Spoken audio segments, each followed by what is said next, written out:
My band accidentally captured a burglar, and instead of just calling the police, we turned him into our most legendary private concert. It started during a rehearsal in my garage. I'm Leo, the singer, with Tank on drums and Jesse on bass. Our sessions get loud. So loud, in fact, that we blew a fuse, plunging us into sudden darkness. I went to the backyard to reset the breaker when I noticed a light flickering in my neighbor's workshop. This was odd. Professor Albright was a reclusive old man who prized his collection of antique nautical models and was definitely not home. I crept closer and peered through the window to see a stranger shoving a valuable-looking model ship into his bag. I quietly signaled my bandmates. The thief saw us approaching and made a run for it. But he didn't account for Tank, who's built like a drum kit and just as solid. A quick tackle, and the guy was down. Jesse, ever the creative one, had a wild idea. Instead of rope, we grabbed our longest spare guitar and microphone cables. We wrapped him up securely, binding him to a large support beam in the middle of the workshop.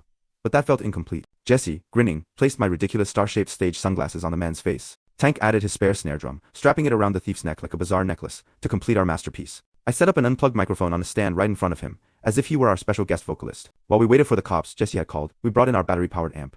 I started a simple blues riff, and we launched into an improvised song we called the Ballad of the Workshop Thief. The police finally burst in, expecting violence, but stopped dead in their tracks. They stared at our art installation, this terrified man tangled in wires, wearing sunglasses and a drum. We could see one of the officers fighting back a smile. After checking, he wasn't hurt. He actually took a photo with his phone for the official report. They cut him loose with a pair of snips and led him away, still half wrapped in cables, the snare drum clanking at his knees. We never had a more captive audience.